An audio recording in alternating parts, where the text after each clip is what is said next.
ए दोस्त, तेरे लिए इस दिल से दुआ मांगी है कि चांद और तारों का नूर तुझ पे इस कदर बरसे कि लिपट जाए दहाने की खुशी तुझसे, कि तू चाहे भी तो गम को तरसे। ये आपकी जांबाजी है जिसने 4 PM को यहाँ पहुंचाया। 9 साल साहब, अब आखिरी टाइम आ गया इलेक्शन का, तब आपको रोहिणी कमीशन की याद आई। जीडीपी हिंदुस्तान की 4.5 रह गई है कि हर वक्त दुश्मने जाना की निगहबानी में रहना है, जहां घड़ियाल रहते हैं उसी पानी में रहना है। ये फितरत है लड़ने वाले की। घोसी में बीजेपी हारी है, वो सामने वाला जीत गया, उसकी एक्सीडेंटल चीज है, लेकिन इनको हराया है जनता ने। 100 साल के इतिहास में इस मुल्क में सुना था कि मीडिया को ऐसे बात करी जाएगी कि आप धन्यवाद भाई साहब, आप घर आए। वो है ना कि यहाँ गुनाह हवा के छुपाए जाते हैं, यहाँ गुनाह हवा के छुपाए जाते हैं, चिराग खुद नहीं बुझते बुझाए जाते। तारुणपुरी ने उनके सामने कहा कि साहब हमारी तो दुकान बंद हो जाएगी। जब आप दुकान खोले हुए हो, एक इतना बड़ा मेन स्ट्रीमिंग का मालिक कह रहा है कि हमारी दुकान बंद हो जाएगी, तो आपने तो पूरा मीडिया खत्म कर दिया। रोहिणी कमीशन का मुझे लगता है बता कुछ बहुत रहे हैं। रोहिणी कमीशन ने 2 इजाजत मांगी, सुनिए। उन्होंने कहा हमको कास्ट एनालिसिस की इजाजत दे दी, हम जाति जनगणना, अभी तक नहीं दी। क्या वजह है कि रोहिणी कमीशन लोगों को पूरी बात पता नहीं है। 10 एक्सटेंशन ले चुका है रोहिणी कमीशन। आपको लगता है कि दलित और खास तौर से पिछड़ों में यादव ये एक मंच पर आ सकते हैं? सामाजिक संरचना इतनी बिगड़ गई है, क्या ये 2024 में एक मंच पर आ पाएंगे? आप मुझे बताओ, घोसी में कैसे आ गए? डेमोक्रेसी में 10 साल बहुत होते हैं। ये इतना बड़ा मुल्क है, ये इसके बाद किसी को समय देता नहीं।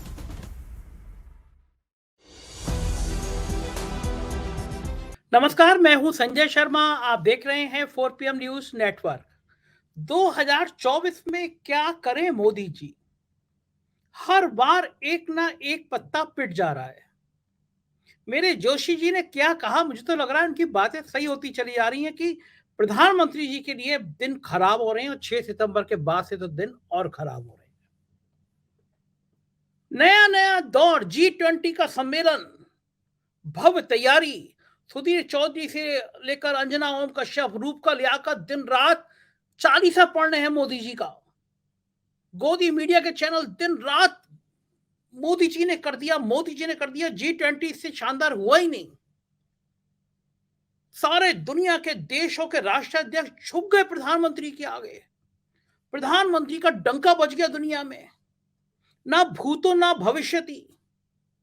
इससे ज्यादा तो गौरव बढ़ा नहीं। ऐसी तमाम कहानियां टीवी चैनलों पे चलने लगी, दिन रात चलने लगी। प्रधानमंत्री जी आ रहे थे, एक पत्रकार ने पूछ लिया, प्रधानमंत्री जी कैसा रहा, बधाई आपको। उन्होंने कहा बहुत बहुत धन्यवाद, हाथ हिलाते हुए चले गए। सुधीर चौधरी भी शायद खड़े हुए थे लाइन में। प्रधानमंत्री जी ने पलट के कहा भी नहीं, तुम तो मेरी इतनी चाटुकारिता करते हो, तुम भी एक सवाल पूछ लो। प्रधानमंत्री जी ने हाथ हिलाया, बहुत बहुत धन्यवाद। इसी से लोहा लोहाट हुए पड़े कि प्रधानमंत्री ने जवाब दे दिया। ऐसा लगा था जैसे प्रधानमंत्री जी ने पहली बार प्रेस कॉन्फ्रेंस कर ली हो। अमेरिका डर गया, अमेरिका ने ये किया, अमेरिका ने वो किया। और सारी कहानियों पे, सारी फिलॉसफी पे बाइडेन साहब ने 24 घंटे के अंदर हवा निकाल दी। वियतनाम में जाकर भारत के लोकतंत्र पे, भारत के प्रेस की आजादी पे और साहेब प्रेस कॉन्फ्रेंस की करते इनडायरेक्ट वे में सब कुछ कह डाला। तब भारत के लोगों ने पूछना शुरू किया कि प्रधानमंत्री जी इतना डरते क्यों हैं?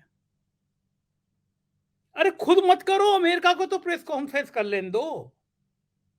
अमेरिका के पत्रकार व्हाइट हाउस की नाक पे दम डाल किए हुए थे कि साहब हम भारत में जाएंगे, एक साझा प्रेस कॉन्फ्रेंस होनी चाहिए। हर जगह होती है। मुझे नहीं लगता कि कोई तानाशाह मुल्क को छोड़ दो तो कोई देश ऐसा होगा जिसका राष्ट्राध्यक्ष प्रेस कॉन्फ्रेंस ना करता हो। 9 सालों में साहब ने प्रेस कॉन्फ्रेंस नहीं की।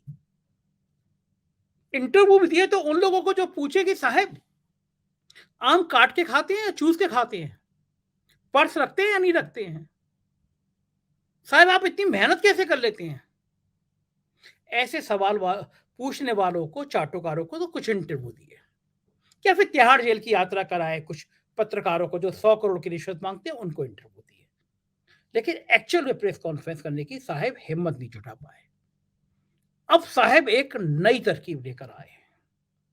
लोग कह रहे हैं कि लोकसभा का विशेष सत्र बुलाया ही इसीलिए गया है कि उस तरकीब को लागू कर लिया जाए। लेकिन भारतीय जनता पार्टी के एक पूर्व मिनिस्टर ने, एक एक्स मिनिस्टर ने, पूर्व मंत्री ने मेरे साथ बातचीत में खुलासा कर दिया कि दरअसल पिटारे में है क्या। और उन्होंने मुझे यह भी बता दिया कि ये पिटारा जब खोलेंगे तो कौन सा जिन बाहर आएगा और जिन का तरीका क्या है। ये पूर्व मंत्री हैं, राजनाथ सिंह की सरकार में मिनिस्टर रहे अशोक यादव। और मैं थोड़ा सा बैकग्राउंड इसलिए बता दूं आपको कि राजनाथ सिंह पिछड़ों में अति पिछड़ा कार्ड लेकर आए थे। वो दांव ऐसा था राजनाथ सिंह का, यह माना जा रहा था कि उत्तर प्रदेश में पिछड़ों में अति पिछड़ा कार्ड लाके भारतीय जनता पार्टी ऐतिहासिक कदम उठाने जा रही है, बहुत पॉपुलरिटी मिलेगी।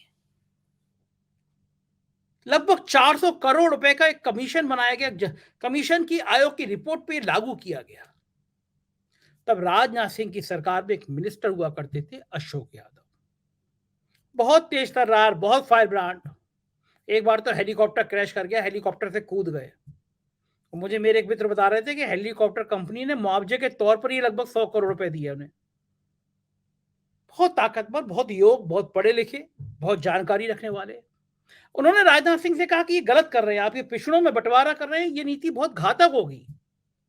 राजनाथ सिंह ने कहा किसी माई के लाल में हिम्मत नहीं है जो ये रुकवा दे। और अशोक यादव अपनी ही सरकार के खिलाफ सुप्रीम कोर्ट चले गए।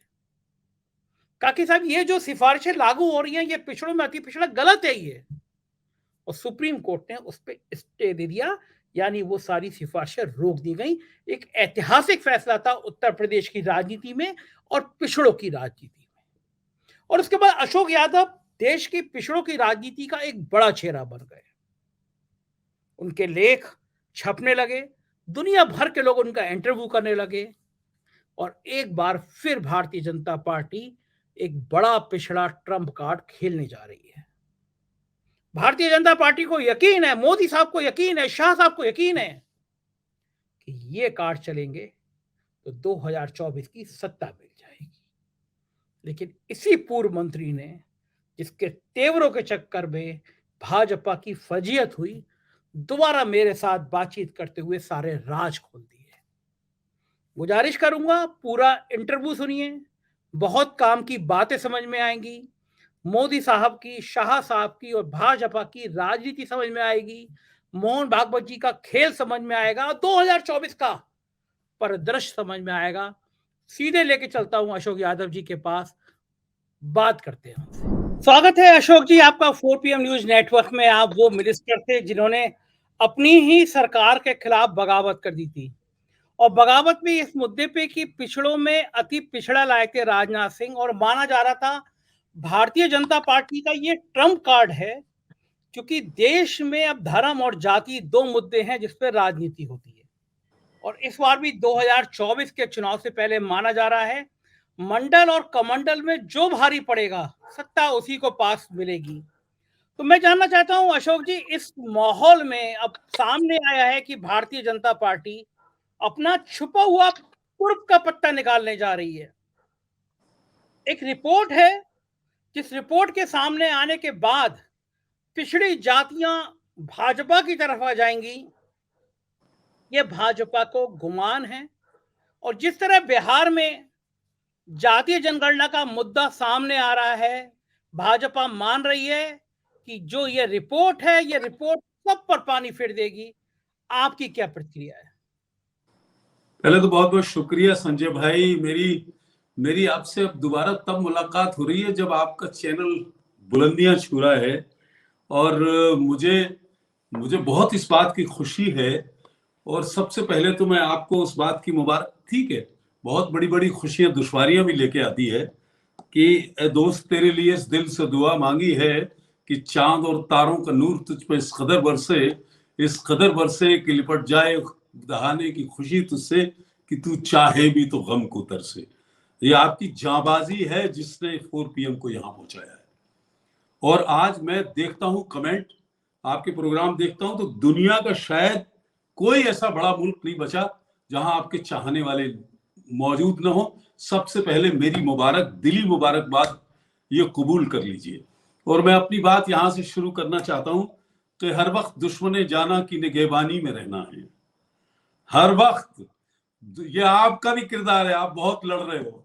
लड़ने वाला जो है दुश्मन की निगाह में रहता है। देखो, आपको आरक्षण पे एकेडमिक बोलने वाले आपके पास बहुत आते हैं, जो ऐसा लगता है कि भाई इनसे ज्यादा ज्ञान किसी को नहीं है। लेकिन हम लोग कारगिल वाले लोग हैं, हमने तो छाती पे तमाम बुलेट सही है, आप भी वो सहते आए हो। पुलिस ने बंद कर दिया, कभी सेक्रेटरिएट में जाने का नहीं मुल्ला। तो ये लोग जो जाबाजी लेके आते हैं, इन्हें उनकी जन कुंडली में परेशानियां मिलती हैं। तो इसलिए ये मैं कहना चाहता हूं, यहीं से अपनी बात शुरू करता हूं कि हर वक्त दुश्मने जाना की निगहबानी में रहना है। जहां घड़ियाल रहते हैं उसी पानी में रहना है। ये फितरत है लड़ने वाले की। और मैं आपको इस बात के लिए भी मुबारकबाद देता हूं, हम लोग असली लड़ाई लड़े हैं आरक्षण की।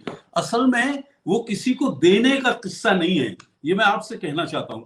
लेकिन इसमें सब लोग, ये जो 2-3 दिन का सेशन बुलाया गया है, इसमें लोग ये कयास लगा रहे हैं कि रोहिणी कमीशन की रिपोर्ट लागू होगी। देखिए, मैं आपसे ये बहुत बहुत माजरत के साथ कहना चाहता हूं, मैं लखनऊ पला बड़ा भी हूं, और तो मेरी जुबान में थोड़ी सी बात है, और वो बात आप शायद पसंद करेंगे कि देखिए, जो एडमिनिस्ट्रेशन है उसका तो मतलब ये होना चाहिए कि निकलता है हर सुबह एक नया सूरज, ये बताने के लिए कि उजाले बांट देने से उजाले कम नहीं होते। अगर ये बात ये लोग समझ लें तो रोहिणी कमीशन हम लोग हमेशा से वेलकम करते रहे।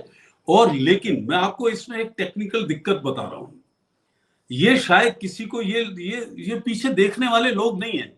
लागू करें, हम लोग स्वागत करेंगे, लेकिन जनगणना रोकते जा रहे हैं। वो तो अभी ये हिम्मत इसलिए आई है।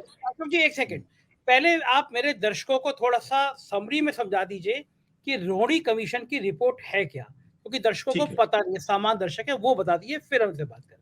देखिए, ऐसा है, रोहिणी कमीशन ठीक वैसा ही है जैसे राजनाथ सिंह ने 2001 में सामाजिक न्याय समिति बनाई थी। न तो वो जनगणना किसी को पता थी, न किस किस जाति की कितनी कैलकुलेशन इसका पता था। फिर मुझे आना पड़ेगा उसमें कि जाति जनगणना 1931 क्या 1872 से चल रही है, अभी तक अंजाम पे नहीं पहुंची है। तो ये जो शासक वर्ग होता है, इसको डर रहता है।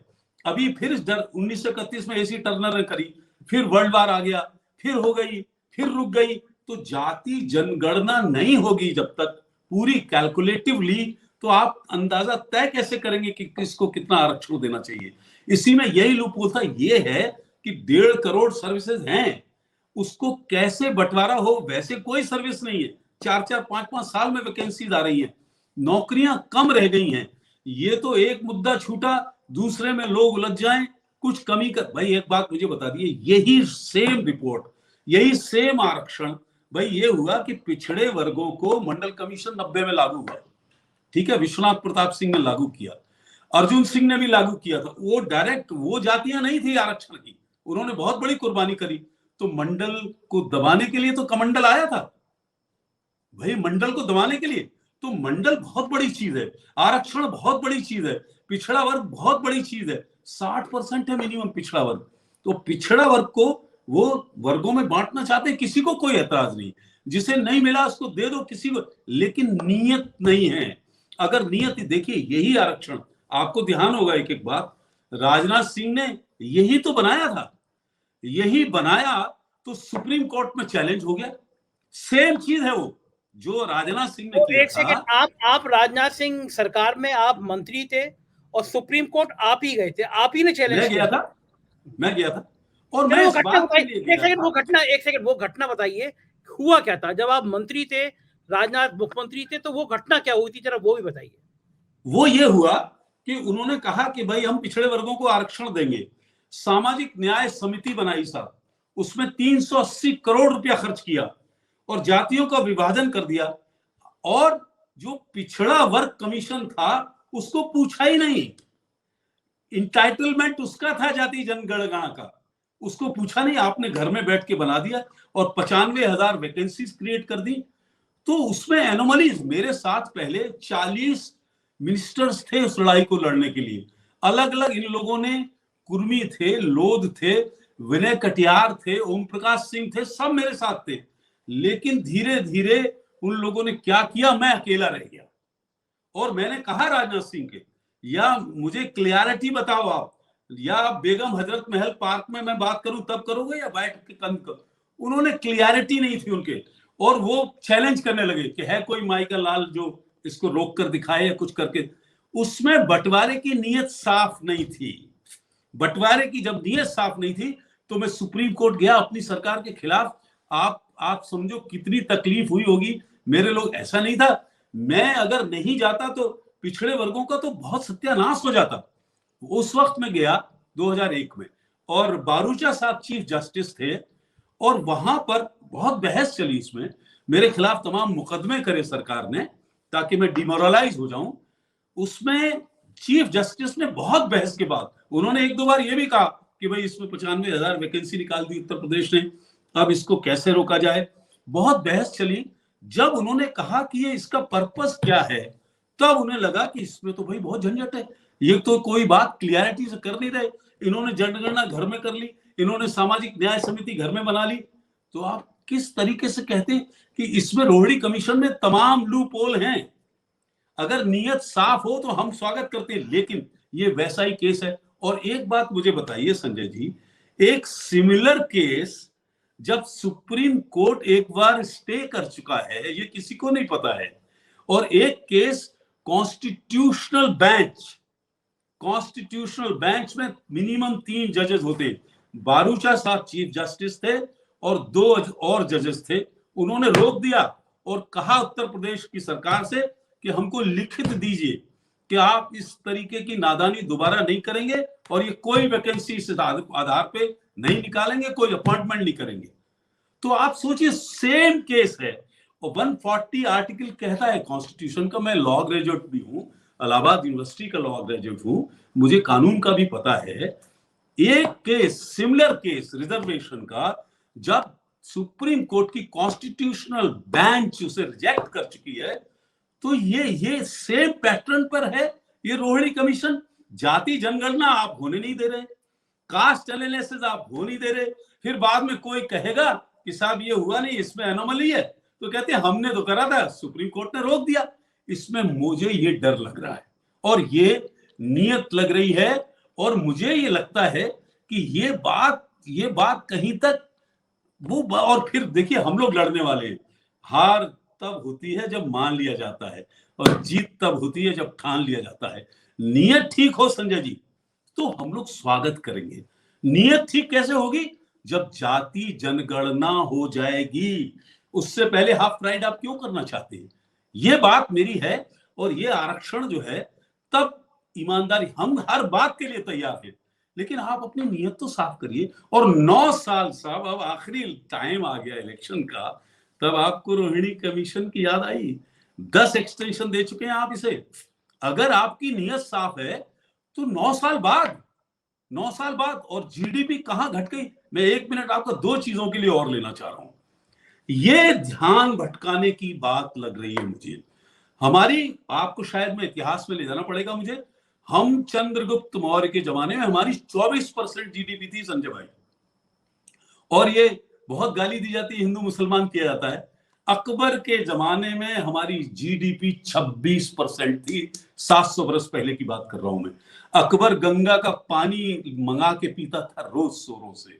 अकबर दीन इलाही चलाना चाहता था। कहां था हिंदू मुसलमान? नूह की घटना भी 1 मिनट पे जिक्र करना चाहता हूं कि बाबर जब आया था तो नूह में वो अपने लिए समर्थन मांगने गया। नूह के मुसलमानों ने मना कर दिया, हम राणा के साथ रहेंगे, आपके साथ नहीं रहेंगे। गांधी जी को आना पड़ा, गांधी जी ने मनाया, नूह का मुसलमान रुक गया, पाकिस्तान नहीं गया। हम उसके साथ क्या कर रहे हैं आप देखिए, हम कहां लाना चाहते। मनमोहन सिंह के जमाने में जीडीपी 2004 से लेकर 14 तक 8% थी। आज प्रिंसटन यूनिवर्सिटी ने कहा है, अमेरिका ने अशोक मोदी का आर्टिकल आया है, अशोक मोदी का आर्टिकल छपा है गार्जियन में, अशोक मोदी का आर्टिकल छपा है फाइनेंशियल एक्सप्रेस में, टेलीग्राफ में आया है कि जीडीपी हिंदुस्तान की 4.5 रह गई है। संतोष मल्होत्रा इकोनॉमिस्ट हैं हिंदुस्तान के बहुत बड़े, फॉरेन में पढ़ाते हैं, वो 5.7 समथिंग, लेकिन जो आंकड़े आने हैं जिसपे सब तय होगा वो तो 2025 में आएंगे जब इलेक्शन खत्म हो जाएगा। तो नीयत नहीं है। इसलिए मैं बहुत विनम्रता से बात कहना चाहता हूं, ये क्यों हो रही है, क्यों मोहन भागवत जी ने अब 200 साल की बात कर दी। अभी 2015 में तो मना कर रहे थे, 2015 में तो कहना चाहिए समीक्षा होनी चाहिए, आरक्षण खत्म होना चाहिए। अब वो सनातन से घबरा गए, स्टालिन से घबरा गए। ये जो उसका एक्शन है उसका रिएक्शन है, ये मंडल का जो एक्शन था उसका कमंडल रिएक्शन था। अब ये जो स्टालिन ने कह दिया सनातन, फिर घबराए। इसलिए मैं बार बार, मैंने पहले भी आपसे कहा कि इस मुल्क में जाति बड़ी है धर्म से। इनको ये डर लग रहा है कि सनातन पर अगर बहस हुई और वो बहुत बड़ा मुद्दा हो गया है तो ये फिर हमारी जातियां तो बढ़ जाएंगी। जातियों को इकट्ठा करने का कोशिश कर रहे हैं। और अगर नीयत साफ थी तो 9 साल से भैया क्या कर रहे थे, फिर भी चलो अभी कर दो, हम मानते हैं, लेकिन कहीं तो आप खड़े होकर ये बात कहो कि क्या क्या करना क्या है। आप बताओ, मैं अगर गलत कह रहा हूं तो अगर इसी तरीके का इरादा है और इस जमहूरियत की बात कर रहे हो आप और लोग कहते हैं ना कि साहब चेहरा कौन होगा, आप मुझे बताइए संजय जी, आप कितने दिन से कर रहे हैं पत्रकारिता। जयप्रकाश नारायण जब खड़े हुए थे तो किसी को पता था ये चेहरा बनेंगे? चेहरा बन गया है आक्रोश।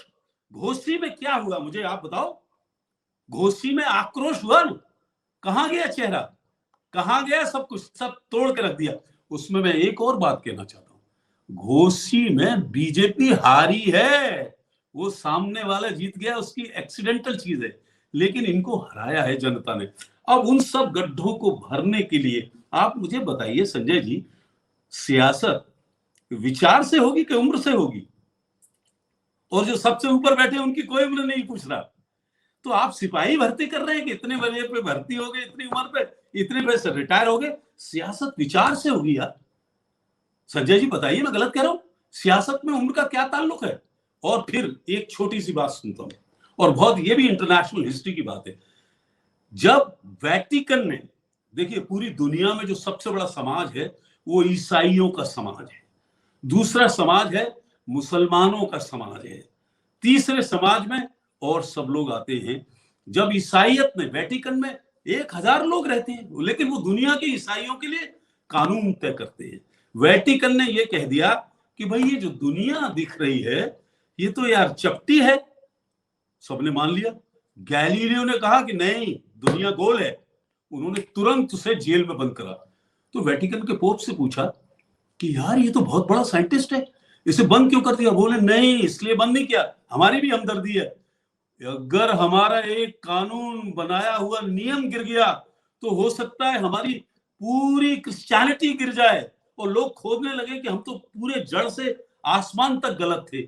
इनको यही डर सता रहा है कि अब अगर स्टालिन ने कह दिया, मोहन भागवत जी का दूसरे दिन बयान आ गया कि हम 200 साल, अरे यार जब 200 साल, अब मुझे बताइए मोहन भागवत की रिपोर्ट बढ़ी है कि रोहिणी कमीशन बढ़ा है? मोहन भागवत ने तो कह दिया और बहुत क्रांतिकारी बयान दिया है। मैं उसकी बहुत तारीफ करता हूं अगर वो उस पर सच्चे उतर जाए। उन्होंने कहा 200 साल हम लोगों से बड़े अत्याचार हुए।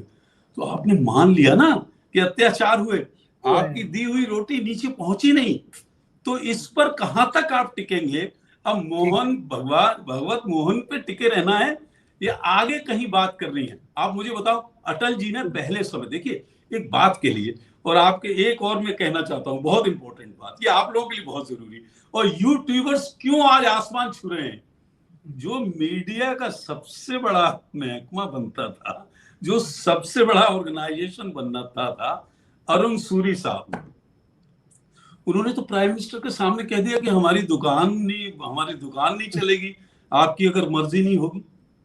यार तो मैंने पूछा कई लोगों से कि भाई इनके कौन कौन से ऑर्गेनाइजेशन है, प्राइम मिनिस्टर के सामने उन्होंने बोला हाँ बोलो। अभी इसीलिए आप लोगों को लोग पसंद कर रहे हैं, मेन स्ट्रीम मीडिया चला गया अपने घर, इसीलिए आप लोगों को पसंद कर रहे हैं। तो मैं तो आपके लिए तो अच्छा हुआ, अरुण सूरी ने कहा, अरुण पुरी ने उनके सामने कहा कि साहब हमारी तो दुकान बंद हो जाएगी।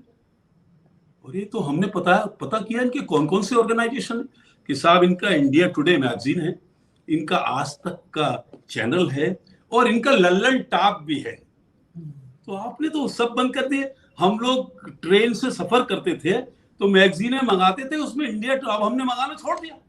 हमें, जब आप दुकान खोले हुए हो, एक इतना बड़ा मेन स्ट्रीमिंग का मालिक कह रहा है कि हमारी दुकान बंद हो जाएगी, तो आपने तो पूरा मीडिया खत्म कर दिया। और आपने मीडिया खत्म किया प्रधानमंत्री की, मैं इसमें कोई गलती नहीं मानता हूं। आप खुद ही अपने पूरे इतने बड़े साम्राज्य को दुकान बता रहे हो, तो प्रधानमंत्री ने कह दिया अभी G20 भाई साहब आप जाइए, आपका काम खत्म हो गया। ये आपने कभी 100 साल के इतिहास में इस मुल्क में सुना था कि मीडिया को ऐसे बात करी जाएगी कि आप धन्यवाद भाई साहब आप घर आए। वो है ना कि यहाँ गुनाह हवा के छुपाए जाते हैं, यहाँ गुनाह हवा के छुपाए जाते हैं, चिराग खुद नहीं बुझते बुझाए जाते हैं। बिल्कुल बिल्कुल ठीक बात। अशोक जी, मैं ये समझना चाहूंगा, ये जो रोनी कमीशन की रिपोर्ट है, इसको लाकर 2024 का कौन सा खेल खेलना चाहती है भारतीय जनता पार्टी, क्यों लाना चाहती है, और इसके पीछे उसका उद्देश्य क्या है, खेल क्या होगा? प्रैक्टिकली बताइए मुझे, आपके प्रैक्टिकली क्या होगा? रोहिणी रिपोर्ट जो है, इनको लाने में, और उसकी रिपोर्ट की जो पॉइंट्स है मेन, वो लीक कर दिए ताकि आप झगड़ा शुरू हो जाए। लागू नहीं किया उसके साहब, इसको इतना मिलेगा, ये ही सामाजिक न्याय समिति ने किया था। कौन से पॉइंट बताइए जरा। उन्होंने ये पॉइंट कर दिए हैं कि हम 4 कैटेगरीज बनाएंगे। वो तो अखबारों में आ गया, रिपोर्ट नहीं लागू करी। यही स्टैटिस्टिक्स है, यही इसमें पॉलिसी है। बैकवर्ड कमीशन इतनी आसान चीज नहीं है। बैकवर्ड्स को सहूलियत देना, अभी आपको, अच्छा मुझे बताइए, इलेक्शन की साल है ये, 9 साल हो गए, आपको कभी पिछड़ों की याद नहीं आई। लेकिन पिछड़ा आपको पॉइंट आउट करना पड़ता है। आपने पहले कभी सुना था कि सेंटर की गवर्नमेंट बनी? और भाई साहब आप ताज्जुब करेंगे संजय जी, मंत्रियों की जातियां बतानी पड़ी। अखबारों में ये आया कि ये मंत्री बने, इनकी जाति नीचे रिपोर्ट में लिखा है, ये है। उसे आप बता रहे हो धीरे धीरे, वो चीज दब नहीं रही आपसे, लेकिन उनके साथ उसकी जो रिपोर्ट है, उसका जो पूरा कमीशन बना हुआ है, उसके हिसाब से आप बंटवारा नहीं करना चाहते, और उसमें कुछ ना कुछ खामी छोड़ देंगे ताकि कोर्ट रोक दे। तब फिर कह के, अब यार हमने तो करा था, कोर्ट ने रोक दिया। अब तो हमारे से लिए तो यही तो कहा था, हम तो साहब बहुत नौकरियां देना चाहते थे, 380 करोड़ रुपया खर्च, 95,000 देना चाहते थे। अशोक यादव चला गया। लेकिन मैं आपसे एक बात कहना चाहता हूं कि जब बड़ी लड़ाई होती है तो आपको सैक्रिफाइस करना पड़ता है। भाई महाराणा प्रताप ने कहा था कि हम, वो नहीं मिला ना अकबर के साथ, हम नहीं मिलेंगे यार, कि बोले मर जाओगे, मर जाएंगे। आज महाराणा प्रताप का इतिहास है, मानसिंह का इतिहास नहीं है। और छोड़िए महाराणा प्रताप, उसके घोड़े का इतिहास है, चेतक का। तो लड़ाइयां लड़ी जाती हैं तो इतिहास बनाने के लिए। हम लोग मंडल कमीशन, आरक्षण का कभी इतिहास में कहीं थोड़ा बहुत जिक्र होगा तो हम लोगों को लड़ने वालों में नाम तो होगा। तो इसलिए देखिए, नियत अगर साफ हो, रोहिणी कमीशन का मुझे लगता है बता कुछ बहुत रहे हैं। रोहिणी कमीशन ने 2 इजाजत मांगी, सुनिए। उन्होंने कहा हमको कास्ट एनालिसिस की इजाजत दे दी, हम जाएं जाति जनगणना, अभी तक नहीं दी। क्या वजह है कि रोहिणी कमीशन लोगों को पूरी बात पता नहीं है। 10 एक्सटेंशन ले चुका है रोहिणी कमीशन, बढ़ाओ, आगे बढ़ाओ, आगे बढ़ाओ। तो आपकी खुद क्लियरिटी नहीं है जब उसमें, तो कैसे दे देंगे? अब रोहिणी कमीशन बड़ा है कि मोहन भागवत की बात बड़ी है, ये तय कर लो आप मुझे बताओ। बिल्कुल ठीक बात। अशोक जी, आप उत्तर प्रदेश से आते हैं और यादव हैं जाति से। भारतीय जनता पार्टी ने बहुत रणनीति के तहत बाकी पिछड़ी जातियों में ये प्रचलन में ले आए, वो समझा दिया उनको कि जो पिछड़ों का आरक्षण था वो अधिकांश यादवों ने ले लिया, तुम कहाँ रह गए। और 2014 में जो अमित शाह ने व्यू रचना करी कि यादव तो हमें नहीं मिलने, लेकिन यादवों के अलावा जो पिछड़ी बाकी जातियां हैं, कुर्मी है, मौर्य है, मल्ला है, केवट, इन सबको जोड़ के उन्होंने कहा और यादवों के अगेंस्ट खड़ा कर दिया। तो क्या वो माहौल अभी भी देख रहे हैं आप उत्तर प्रदेश में, खास तौर से क्योंकि लड़ाई सारी की सारी अब केंद्रित उत्तर प्रदेश में हो गई है। घोसी के नतीजे के बाद पसीने आ गए हैं भारतीय जनता पार्टी को। तो आपकी तो उत्तर प्रदेश में रोज दर्जनों लोगों से बात होती है, मुलाकात होती है, क्या अभी भी है कि यादव यादव यादव बनाम गैर यादव पिछड़ी जातियां, ये खेल क्या अभी भी है, या फिर ये इन लोगों ने किया? मेरी बात आप सुनो संजय जी, मंडल कमीशन जिसके नाम से लागू हुआ उनका नाम था बिंदेश्वरी प्रसाद यादव। वो मुख्यमंत्री थे बहुत कम वक्त के लिए बिहार के, जमींदार थे बहुत बड़े। तो लोगों ने ये कहा कि आप जाति जनगणना करें। उन्होंने 2-3 साल दौरा किया तो उन्होंने खुद कहा कि मुझे शर्म आ रही है, मैं जा रहा हूं, इतने गरीब तबके के लोग मिल रहे हैं, मुझे अपनी जमींदारी पर शर्म आती है। और उन्होंने रिपोर्ट सबमिट करी। भाई लड़ाइयां, मुझे आप बताओ, मंडल कमीशन लागू किसने करवाया था? वीपी सिंह साहब ने करा लागू, लेकिन शरद यादव और पासवान का उसमें इतिहास था। मंडल कमीशन पे जितनी क्लियरिटी लालू यादव में है, लड़ रहा है यादव। और लड़ने की ताकत अगर किसी ने किसी को कुछ, आप मुझे बताइए, रिजर्वेशन कोई जबरदस्ती तो ले नहीं सकता। अगर आपने कहा कि क्यों, उनकी जिसकी संख्या है पूरे पिछड़े वर्ग को दिया गया, हमने कोई जानबूझ के थोड़े ले लिया। आप मुझे बताइए, नौकरियों में कंपटीशन जो हो रहा है तो उसमें क्या मुझे आप ज्यादा दे देंगे? कैसे दे देंगे? नहीं नहीं। और ये तरीका गलत है नापने का। आप मुझे बताओ, आपने कभी सुना है कि पिछड़ा और अति पिछड़ा तो कर दिया, सवर्ण और अति सवर्ण हो सकता है क्या? ये आर्टिफिशियल बंटवारा बनाया गया है ताकि लोगों के जहन में आ जाए कौन है भाई पिछड़ा और अति पिछड़ा क्या होता है। तो सवर्ण और अति सवर्ण करो, पंडित और अति पंडित करो, ठाकुर और अति ठाकुर करो। ये सब बंटवारा करने के लिए, क्योंकि 60% उनका नंबर है पिछड़े वर्गों। हम कभी नहीं चाहते रोहिणी कमीशन, और आपने किसी एक बैकवर्ड को बुला के लीडर बुलाया हो, उसकी बात करी हो, बताइए मुझे। किसी की कमेटी बना के पूछा हो भाई किसमें ये हो रहा है? अशोक जी, ये तो आपकी आइडियल बात है।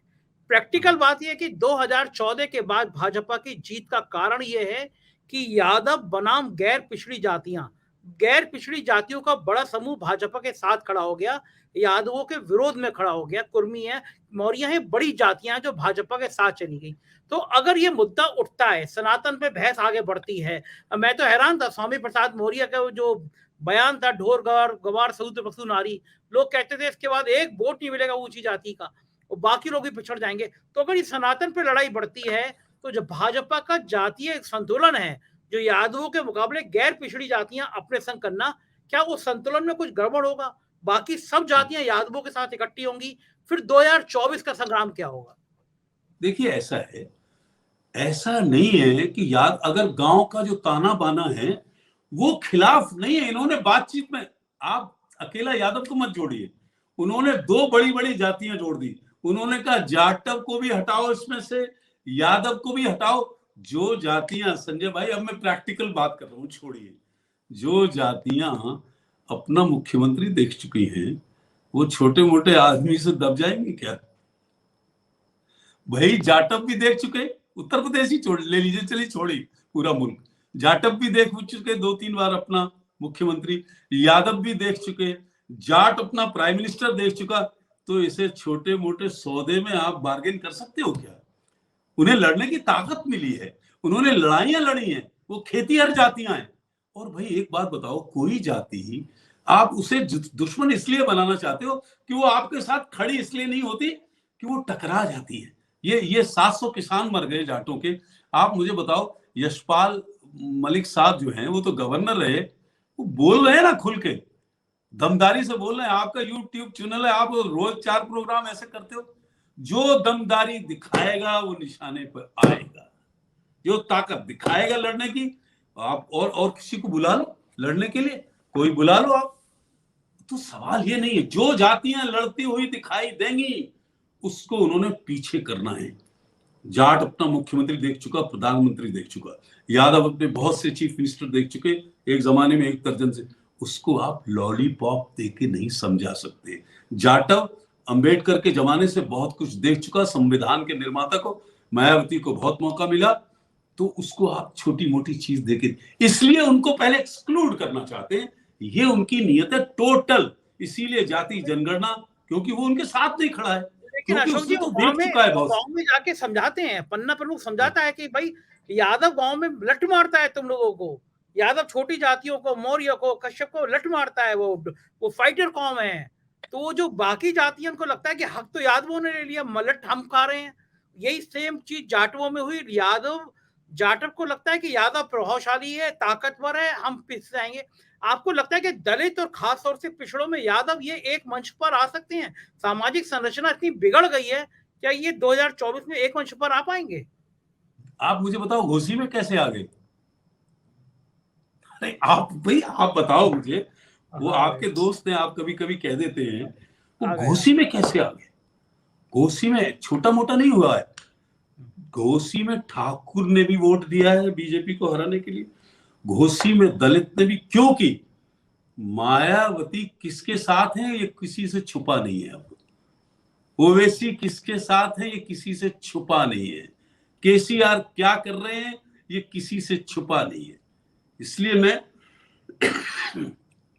जो मार्शल कौम होती है ना, कोई भी ले लो, कोई बुरा नहीं मानिए, लड़ाई के लिए जो लोग बने हैं, जो अपना सब कुछ देख चुके जलवो जलाल, लड़ाई होती है तो आते तो वही। आप मुझे बताइए, आरक्षण की लड़ाई थी तो हम अकेले मंत्री थे जो अपनी पूरी कुर्सी में लात मारे आते और सुप्रीम कोर्ट आए। अब तो उसका आप क्रेडिट नहीं देंगे, नहीं तो गलत चीज हो जाती। तो अगर वो लड़ रहे हैं तो वो मोर्चों पर भी लड़ रहे हैं, वो रेजिमेंट्स पे भी लड़ रहे हैं। रिजांगला एक बहुत बड़ी चाइना से लड़ाई हुई, उसमें 150 यादव मारे गए, एक दूसरा आदमी नहीं मरा, बाकी भाग लिए। क्या कहूं मैं आपको। अच्छा, मैंने पूछा गुजरात के लोगों से, मैंने कहा तुम भाषण तो बहुत अच्छा देते हो, तुम्हारा कोई घर में फौज में है? बोले नहीं साहब, हम तो अपने लड़कों को डॉक्टर इंजीनियर बनाते। यार तो भाषण दोगे, लड़ाई तो करते नहीं हो। जैसे आपने देखा जो वीर रस के कवि होते हैं, वो मंच पे आते हैं तो झंडा गाड़ देंगे। वो उनसे पूछो तो कि भाई साहब आपका कोई सेना में है? अरे नहीं, हम अपने लड़के को डॉक्टर इंजीनियर बनाएंगे, हम तो ये कविता पढ़ रहे हैं। तो लड़ने के लिए जो आएगा ना, अब आप सोचो कि हमने जब सुप्रीम कोर्ट में लड़ा, आप सोचो पूरे हिंदुस्तान में, ठीक है मुझे लोग जान गए, लेकिन पॉलिटिकल जो रेलगाड़ी थी वो तो डिस्ट्रैक्ट हो गई ना। वो तो रेलगाड़ी रेल पे चल रही थी, खेत में आ गई। तो ऐसा नहीं, नुकसान नहीं होता, आपका पॉलिटिकल कैरियर लड़ता है, पूरा दाव पे लग गया पॉलिटिकल कैरियर। तो आप हमें इतिहास में भी हिस्सेदारी नहीं दोगे। लड़ा कौन? शरद यादव लड़े, लालू यादव लड़े, रामविलास पासवान, तो जातियां तो वही लड़ रही हैं यार, बड़ी लड़ियां।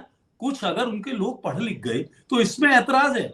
अगर हम आपके लोगों में ऐतराज करने लगे तो फिर कहां पहुंचेगी बात। हम ये कहने लगे कि वाइस चांसलर इतने हैं, इसमें एक दो भी पिछड़े नहीं है, सब लोग अपर क्लास के, तो आपको कैसे लगेगा यार वो पढ़ रहे हैं लिख रहे हैं तो हैं, और इस पे ऐतराज का है का? हम ही है ऐतराज के लिए। आप मुझे बताओ